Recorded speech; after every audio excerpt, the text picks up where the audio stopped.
नमस्कार, आप देख रहे हैं डॉक्टर साहेब, आपके साथ मैं हूं मुस्कान। दर्शकों, आज के इस एपिसोड में हम ये बात करेंगे और जानेंगे कि कई बार कुछ लोगों को ये समस्या रहती है कि उनके यूरिन में ब्लड आ रहा है। तो इससे ये क्या किसी बड़ी बीमारी का संकेत हो सकता है या नहीं, इसी पे खास बातचीत करने के लिए आज हमारे साथ मौजूद है डॉक्टर राजेश तिवारी। दर्शकों, आपको बता दें कि बिहार के जाने माने यूरोलॉजिस्ट हैं और साथ ही ये हेड ऑफ यूरोलॉजी डिपार्टमेंट है IJIMS में। सर नमस्कार, बहुत बहुत स्वागत है आपका। सर, बहुत लोगों की ये समस्या है, उनको ये जानना है कि अगर किसी को पेशाब में अगर ब्लड आ रहा है तो क्या ये किसी बड़ी बीमारी का संकेत हो सकता है? बिल्कुल।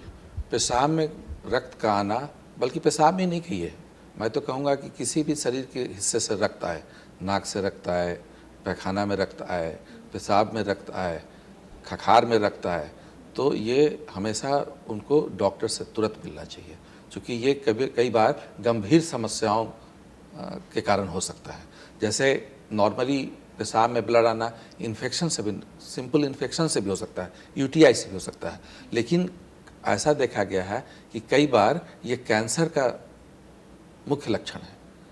किडनी का कैंसर हो, पेशाब के थैले का, ब्लैडर का कैंसर हो, प्रोस्टेट का कैंसर हो, सब में ब्लड आता है। उनका प्राथमिक लक्षण ही होता है पेशाब में ब्लड आना। तो ये समझ के दवाई खा लेना कि ये इन्फेक्शन की वजह से होगा। और ऐसा इसमें देखा गया है ना कि जैसे कैंसर में भी जैसे आज ब्लड आया तो कोई ज़रूरी नहीं कि लगातार हुआ है, वो 2-3 दिन आएगा फिर बंद हो जाएगा, फिर हो सकता है कि 6 महीने बाद आए। तो अगर आपने 6 महीने पहले अगर टेस्ट नहीं कराया तो आप एक जो विंडो ऑफ क्योर था, एक मौका आपको नेचर ने दिया था कि आप जांच करा के कैंसर का इलाज करा लेते, वो तो 6 महीना आपने वेस्ट कर दिया। तो इसलिए ये इम्पॉर्टेंट है कि चूँकि पेशाब में रक्त का आना, ब्लड का आना, ये कैंसर के कारण भी हो सकता है। तो इसलिए जैसे ही किसी को ऐसा परेशानी हो तो उन्हें तुरंत यूरोलॉजिस्ट या सर्जन या डॉक्टर से मिलके बेसिक टेस्ट जैसे अल्ट्रासाउंड करा लेना चाहिए, पेशाब का जांच करा लेना चाहिए, और कि ये कैंसर के कारण है कि नहीं, ये जानना बहुत ज़रूरी है।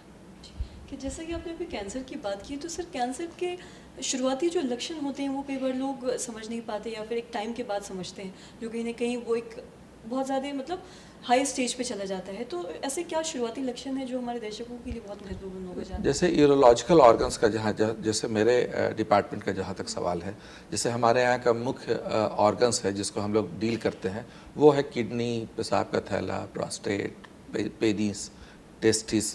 तो ये इन कैंसरों को हम लोग ट्रीट करते हैं। इसमें पेशाब के मूत्र रोग का जो पेनिस है जिससे पेशाब निकलता है, उसका कैंसर, और जो टेस्टिस है जो वहीं पे अवस्थित रहता है, जननांग है, तो वो तो हम लोग बाहर से फील कर सकते हैं। फिर कैंसर प्रोस्टेट को भी हम लोग बाहर से फील कर सकते हैं कि ये कैंसरस है कि नहीं, शक कर सकते हैं देख के।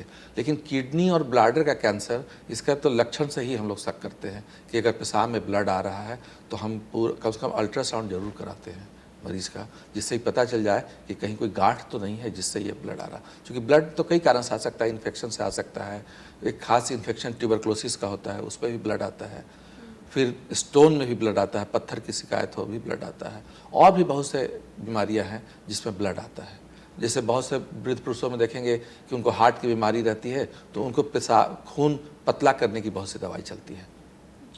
तो अगर ज़्यादा खून पतला हो गया तो उसमें भी ब्लड आ सकता है। तो हम लोग हिस्ट्री लेते हैं, जैसे कोई मरीज आता है तो पहले उसकी हिस्ट्री लेते हैं, फिर एज के अनुसार सोचते हैं कि इनमें क्या क्या कारण हो सकता है। हर एज का मुख्य कारण अलग है, लेकिन उनको बिना जांच के नहीं छोड़ते हैं। हम श्योर सर्टेन होना चाहते हैं आंसर देने के पहले कि आपको कैंसर नहीं है, चिंता की कोई बात नहीं है। इसके लिए जांच आवश्यक है, बिना जांच के कोई नहीं कह सकता है। जैसे कई बार होता है ना, लोग अज्ञानतावश ओवर द काउंटर किसी दवा दुकान में जाके कुछ दवा खरीद लिए और अपने से पूछ के किसी से खा लिए, और वो 2-3 दिन तक में बंद हो गया, और फिर जब 6 महीना साल भर बाद आए तब तक कैंसर काफ़ी बढ़ जाता है, फिर वो निदान के स्टेज पे नहीं रहता। हमें शुरुआती लक्षण इग्नोर नहीं करना नहीं, चाहिए। बिल्कुल नहीं इग्नोर करना चाहिए। जैसे पेशाब में तकलीफ हो रही है, बार बार हो रहा है, कष्ट हो रहा है, पेशाब करने में दर्द हो रहा है, खून आ रहा है, बुखार हो रहा है, तो इस पर तुरंत मिलना चाहिए आगे। सर बहुत बहुत शुक्रिया ये तमाम जानकारी देने के लिए। Thank you. तो दर्शकों आप भी ये समझ पाए होंगे कि यूरिन में ब्लड आने का कारण क्या हो सकता है, और जैसा कि सर ने प्रोस्टेट कैंसर की बात की, जो भी यूरोलॉजिकल कैंसर की जो उन्होंने बात की है, उन्होंने बताया कि ऐसे क्या कुछ लक्षण हैं जो किसी को भी इग्नोर नहीं करने चाहिए, वरना ये आगे जाके एक बड़ी बीमारी का रूप भी ले सकता है। तो आशा करते हैं दर्शकों की जो तमाम जानकारी है आपके लिए लाभदायक रही हो। तो आज के इस वीडियो में इतना ही। अगर आपने अब तक हमारे चैनल को सब्सक्राइब नहीं किया तो तुरंत कर ले, साथ ही हमारे फेसबुक पेज को लाइक करें। वीडियो देखने के लिए आपका धन्यवाद।